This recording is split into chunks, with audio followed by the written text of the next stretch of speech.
ओम गण गणेशाय नमः। आप सभी श्रोताओं का माँ की धरोहर चैनल पर स्वागत है। आज मैं आपको वट सावित्री व्रत की कथा सुनाती हूँ। सबसे पहले मैं आप सभी के प्यार व आशीर्वाद के लिए आप सभी का तहे दिल से धन्यवाद करती हूँ। हिंदू धर्म के अनुसार बरगद के वृक्ष को देव वृक्ष का स्थान प्राप्त है। ऐसी मान्यता है कि बरगद के पेड़ में ब्रह्मा, विष्णु और महेश निवास करते हैं। तुलसीदास जी ने वट वृक्ष को तीर्थराज का छत्र कहा है। ये वृक्ष न केवल पवित्र है बल्कि दीर्घायु प्रदान करने वाला है। इसमें अनेकानेक औषधीय गुण भी हैं। इस व्रत को सुहागन स्त्रियां अपने पति की लंबी आयु के लिए हर साल ज्येष्ठ मास के कृष्ण पक्ष की अमावस्या तिथि को वट सावित्री व्रत रखकर सावित्री सत्यवान की पूजा करती हैं। इस दिन शनि जयंती भी मनाई जाती है। मान्यता है कि वट सावित्री के दिन महिलाएं व्रत रखकर बरगद के पेड़ की विधिवत पूजा करें तो उन्हें अखंड सौभाग्य प्राप्त होता है। वट सावित्री व्रत के दिन प्रातः काल स्नान कर सुहाग की सारी चीजें मेहंदी, चूड़ी, सिंदूर, बिछुआ इत्यादि धारण कर सबसे पहले वट वृक्ष पर जल चढ़ाकर मीठे पुए पकवान, धूप, दीप, नैवेद्य, फल, मेवा सब चढ़ाकर हाथ में चने लेकर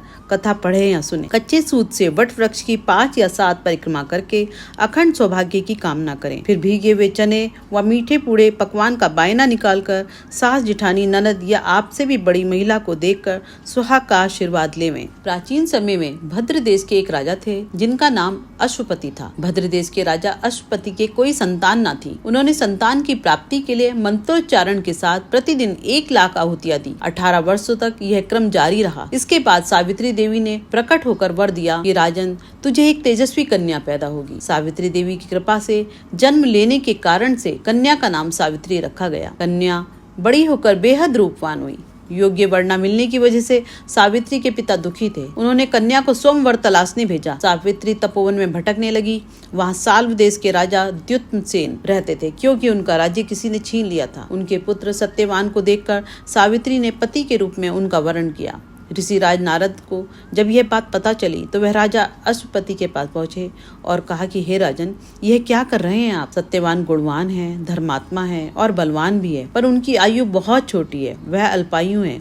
1 वर्ष के बाद ही उसकी मृत्यु हो जाएगी। ऋषि राज नारद की बात सुनकर राजा अश्वपति घोर चिंता में डूब गए। सावित्री ने उनसे कारण पूछा तो राजा ने कहा, पुत्री, तुमने जिस राजकुमार को अपने वर के रूप में चुना है वह अल्पायु है। तुम्हें किसी और को अपना जीवन साथी बनाना चाहिए। इस पर सावित्री ने कहा कि पिताजी, आर्य कन्याएं अपने पति का एक बार ही वर्ण करती हैं। राजा एक बार ही आज्ञा देता है और पंडित एक बार ही प्रतिज्ञा करते हैं और कन्यादान भी एक ही बार किया जाता है। सावित्री हट करने लगी और बोली, मैं सत्यवान से ही विवाह करूंगी। राजा अश्वपति ने सावित्री का विवाह सत्यवान से कर दिया। सावित्री अपने ससुराल पहुंचते ही सास ससुर की सेवा करने लगी और समय बीतता गया। नारद मुनि ने सावित्री को पहले ही सत्यवान की मृत्यु के दिन के बारे में बता दिया था। वह दिन जैसे जैसे करीब आने लगा, सावित्री अधीर होने लगी। उन्होंने 3 दिन पहले से ही उपवास शुरू कर दिया। नारद मुनि द्वारा कथित निश्चित तिथि पर पितरों का पूजन किया। हर दिन की तरह सत्यवान उस दिन भी लकड़ी काटने जंगल चले गए। साथ में सावित्री भी गई। जंगल में पहुंचकर सत्यवान लकड़ी काटने के लिए एक पेड़ पर चढ़ गए। तभी उसके सिर में तेज दर्द होने लगा। दर्द से व्याकुल सत्यवान पेड़ से नीचे उतर गए। सावित्री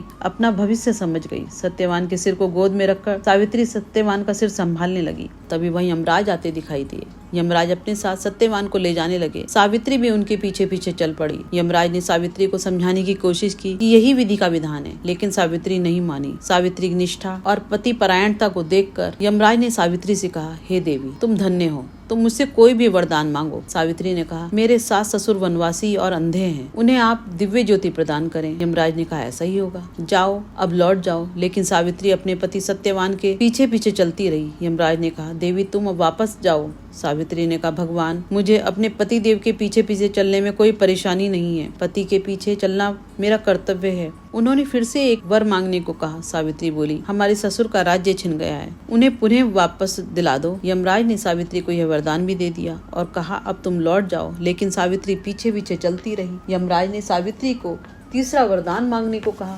इस पर सावित्री ने 100 संतानों और सौभाग्य का वरदान मांगा। यमराज ने इसका वरदान भी सावित्री को दे दिया। सावित्री ने यमराज से कहा कि प्रभु, मैं एक पतिव्रता स्त्री हूँ और अपने मुझे पुत्रवती होने का आशीर्वाद दिया है। यह सुनकर यमराज को सत्यवान के प्राण छोड़ने पड़े। यमराज अंतर्ध्यान हो गए और सावित्री उसी वृक्ष के पास आ गई जहाँ उसके पति का मृत शरीर पड़ा था। सत्यवान जीवंत हो गया और दोनों खुशी खुशी अपने राज्य की ओर चलने लगे। दोनों जब घर पहुँचे तो देखा कि माता पिता को दिव्य ज्योति प्राप्त हो गई है।